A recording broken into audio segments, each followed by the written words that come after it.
Hi all. ಇದು ಶುಕ್ರವಾರದ ಗೌರಿ ಹಬ್ಬದ ದಿವಸದ ವ್ಲಾಗ್ ಆಗಿರುತ್ತೆ. ನಾನು ಸ್ವಲ್ಪ ನಿಧಾನಕ್ಕೆ ಪೋಸ್ಟ್ ಮಾಡ್ತಾ ಇದ್ದೀನಿ. ಲೇಟ್ ಆಗೋಯ್ತು ಎಲ್ಲರೂ ಎಡಿಟ್ ಮಾಡೋ ಅಷ್ಟೊತ್ತಿಗೆ. ನಮ್ಮ ಕಡೆಗೆ ಗೌರಿ ಹಬ್ಬ ಅಂದರೆ ಹರತಾಳಿಕಾ ಪೂಜೆ ಅಂತ ಮಾಡ್ತಾರೆ. ಹರತಾಳಿಕಾ ಪೂಜೆ ಹೆಂಗೆ ಮಾಡೋದು ಅಂತಂದರೆ ಮರಳನ್ನು ತಗೋತಾರೆ. ಇವಾಗ ಎಲ್ಲೂ ಮರಳು ಸಿಗ್ತಾ ಇಲ್ಲ, ಹುಡಿ ಸಿಗ್ತಾ ಇದೆ. ಸೊ ಅದಕ್ಕೋಸ್ಕರ ನಾನು ಅದನ್ನೇ ತೊಗೊಂಡು ಬಂದುಬಿಟ್ಟೆ.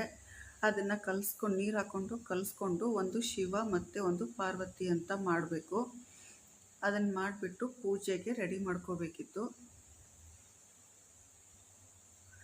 ಪೂಜೆ ಮತ್ತು ಒಂದು ಕಡೆ ಶಿವ ಒಂದು ಕಡೆ ಪಾರ್ವತಿ ಅಂತ ಮಾಡ್ಕೊಂಡಿದ್ದೀನಿ. ಇದಕ್ಕೇನು ಅಂತಂತಂದರೆ ಶಿವಂಗೆ ಬರೀ ವಿಭೂತಿ ಮಾತ್ರ ಹಾಕಬೇಕು. ಪಾರ್ವತಿಗೆ ವಿಭೂತಿ, ಅರಿಶಿನ, ಕುಂಕುಮ ಎಲ್ಲದನ್ನೂ ಹಾಕ್ತೀವಿ. ಹಾಕ್ಬಿಟ್ಟು ಹೂವಕ್ಕೆ ನಾವು ಸೇವಂತಿಗೆ, ಮಲ್ಲಿಗೆ ಆ ಥರ ಎಲ್ಲ ಹೂಗಳನ್ನ ಹಾಕಬಾರ್ದು.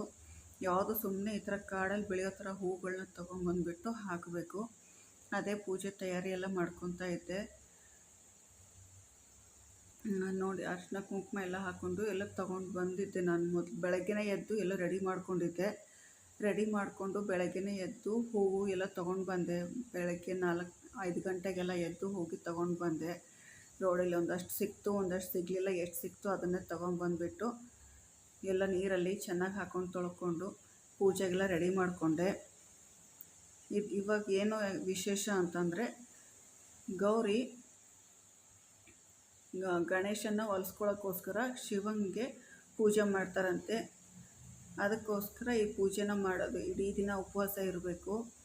ಉಪವಾಸ ಇದ್ದುಬಿಟ್ಟು ಪೂಜೆ ಎಲ್ಲ ಮಾಡ್ಕೋಬೇಕು. ಬೆಳಗ್ಗೆ ಆದರೂ ಸರಿ, ಇಲ್ಲ ಸಂಜೆಗಾದರೂ ಸರಿ.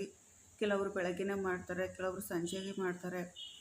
ಮಾಡಿಬಿಟ್ಟು ನನಗೆ ಸಂಜೆ ಮಾಡೋಕ್ಕಾಗಲ್ಲ, ಆಫೀಸ್ಗೆ ಹೋಗಿ ಬಂದುಬಿಟ್ಟು ಮಾಡೋಕ್ಕಾಗಲ್ಲ ಅಂತ ಹೇಳ್ಬಿಟ್ಟು ಇವಾಗ ಬೆಳಗ್ಗೆನೇ ಮಾಡಿದೆ. ನಾನು ಎಲ್ಲದೂ ಬೆಳಗ್ಗೆ ಮಾಡಿಕೊಂಡು ಉಪವಾಸನೇ ಇದ್ದೆ ಸಂಜೆವರೆಗೂ. ಸಂಜೆಗೆ ಮತ್ತು ಒಂದಷ್ಟು ಜನನ ಅರಿಶಿನ ಕುಂಕುಮ ಕರಿಬೇಕು. ಎಷ್ಟು ಜನ ಆಗುತ್ತೋ ಅಷ್ಟು ಜನ, 2 ಇಲ್ಲಾಂದ್ರೆ 5 ಜನ. ನನಗೆ ಮನೆ ಹತ್ರ 2 ಜನ ಸಿಕ್ಕಿದ್ರು. ಸೊ ನಾನು ಅದಕ್ಕೆ 2 ಕರೆಸ್ಕೊಂಡೆ. 2 ಅರಿಶಿನ ಕುಂಕುಮ ಕೊಟ್ಟುಬಿಟ್ಟೆ. ಅರಿಶಿನ ಕುಂಕುಮಕ್ಕೆ ನೀವು ಏನಾದರೂ ಕೊಡ್ಬೋದು. ಗೋಧಿ, ನಮ್ಮ ಕಡೆಗೆ ಯೂಶ್ವಲಿ ಗೋಧಿ ಕೊಡ್ತಾರೆ. ಬಟ್ ಇಲ್ಲಿ ಯಾರು ಗೋಧಿ ಅಷ್ಟೊಂದು ಯೂಸ್ ಮಾಡಲ್ಲ ಅಂತ ಹೇಳ್ಬಿಟ್ಟು ನಾನು ಅಕ್ಕಿನ ಕೊಟ್ಟೆ. ಸರಿ, ಎಲ್ಲ ಪೂಜೆ ಮಾಡ್ಕೊತಾ ಇದ್ದೆ ಪೂಜೆನ. ನೋಡಿ ಈ ಥರ ಸುಮ್ಮನೆ ನಾನು ರೋಡ್ ಸೈಡಲ್ಲಿ ಯಾವುದು ಎಲ್ಲೇ ಸಿಗುತ್ತಾ ಎಲ್ಲೇನ ತೊಗೊಂಬರ್ಬೇಕು. ಇದಕ್ಕೆ ಆಮೇಲೆ ಯಾವ ಹೂವು ಸಿಗುತ್ತಾ ಆ ಹೂವು ತೊಗೊಂಬಂದ್ಬಿಟ್ಟು ಇಟ್ಬಿಡ್ಬೇಕು. ಎಷ್ಟಾಗುತ್ತೋ ಅಷ್ಟು ಹೂಗಳನ್ನ, ಎಲೆಗಳನ್ನ ಎಲ್ಲ ತಂದುಬಿಟ್ಟು ಇಡಬೇಕು. ಹಾಗೆ ಜೋಡಿಸ್ಕೊತಾ ಇದ್ದೆ ಎಲ್ಲದೂ. ಆ ಕಡೆ ಚೆನ್ನಾಗಿ ಕಾಣಿಸ್ತಾರೆ, ಆ ಕಡೆಗೆ ಆಮೇಲೆ ಲಿಂಗನೇ ಕಾಣಿಸ್ತಿಲ್ಲ, ಬರೀ ಪಾರ್ವತಿ ಮಾತ್ರ ಕಾಣಿಸ್ತಾಳೆ. ಶಿವದ ಮುಖವಾಡನೇ ಕಾಣಿಸ್ತಾ ಇರಲಿಲ್ಲ, ಮುಖನೇ. ಅದು ಎಲೆ ಫುಲ್ ಮರೆ ಆಗೋಗ್ಬಿಟ್ಟಿತ್ತು. ಹಾಗೂ ಸ್ವಲ್ಪ ಸೈಡ್ ಮಾಡೋಕ್ಕೆ ನೋಡಿದೆ, ಆಗಲಿಲ್ಲ. ಅದು ಮತ್ತು ನೆಕ್ಸ್ಟ್ ಡೇಗೆ ತೆಗಿಯೋಕ್ಕೆ ಈಸಿ ಆಗಬೇಕು ಅಂತ ಹೇಳ್ಬಿಟ್ಟು ನಾನು ಎಲ್ಲದನ್ನೂ ಒಂದು ತಟ್ಟೆನಲ್ಲೇ ಹಾಕ್ಕೊಂಡಿದ್ದೆ. ಅದನ್ನು ಮತ್ತೆ ಬೆಳಗ್ಗೆಗೆ ಬೇಗ ಹಾಗೆ ಎತ್ತಿಬಿಡ್ಬೋದು ನೆಕ್ಸ್ಟ್ ಡೇಗೆ ಪೂಜೆಗೆ, ಮತ್ತು ಈಸಿ ಇರುತ್ತೆ ಅಂತ ಹೇಳ್ಬಿಟ್ಟು. ನೋಡಿ ಸುಮ್ಮನೆ ಅದು ನಮ್ಮ ಮನೆ ಪಕ್ಕದಲ್ಲಿ ಬೆಳೆದಿರೋದೆಲ್ಲ ಇತ್ತು. ಗಿಡಗಳು, ಎಲೆಗಳು, ಹೂಗಳು ಯಾವುದೋ ಸಿಗುತ್ತೋ ಅದನ್ನೆಲ್ಲ ತೊಗೊಂಬಂದಿದ್ದೆ ನಾನು. ಆಮೇಲೆ ಹಸಿವು ತಡ್ಕೊಳಕ್ಕಾಗಲ್ಲ ಅನ್ನೋರಿಗೆ ಸಂಜೆ ಒಂದು ಸ್ವಲ್ಪ ಏನಾದರೂ ಕಾಳು ಆ ಥರ ಏನಾದರೂ ಮೊಳಕೆ ಕಟ್ಬಿಟ್ಟು ಕಾಳು ಒಗ್ಗರಣೆ ಹಾಕೋಬೇಕು. ಈರುಳ್ಳಿ, ಬೆಳ್ಳುಳ್ಳಿ ಏನು ಯೂಸ್ ಮಾಡಬಾರ್ದು. ಅದಕ್ಕೆ ನಾನು ಹಾಗೆ ಮಾಡ್ಕೊಂಡಿದ್ದೆ. ಸ್ವಲ್ಪ ಕಾಳು ಸಂಜೆ ಬಂದುಬಿಟ್ಟು ಪೂಜೆ ಎಲ್ಲ ಮುಗಿಸಿ 2 ಜನ ಮುತ್ತೈದೆಯರನ್ನ ಕರೆದ್ಬಿಟ್ಟು ಮಾಡ್ಕೊಂಡಿದ್ದೆ. ಸ್ವಲ್ಪ ಎಲ್ಲ ಮುಗಿಸೋದ್ರ ಮೇಲೆ ಕಾಳು ಮಾಡಿಕೊಂಡು ಉಸ್ಲಿ ಥರ ಮಾಡಿಕೊಂಡು ತಿಂದಿದ್ದೆ. ಪೂಜೆ ಮುಗಿಸೋಷ್ಟೊತ್ತಿಗೆ ಲೇಟಾಗಿ ಹೋಗಿತ್ತು. ಅಷ್ಟು ಫಾಸ್ಟಾಗಿ ಮಾಡೋಣ ಅಂತ ಮಾಡ್ತಾಯಿದ್ದೆ ಪೂಜೆನ.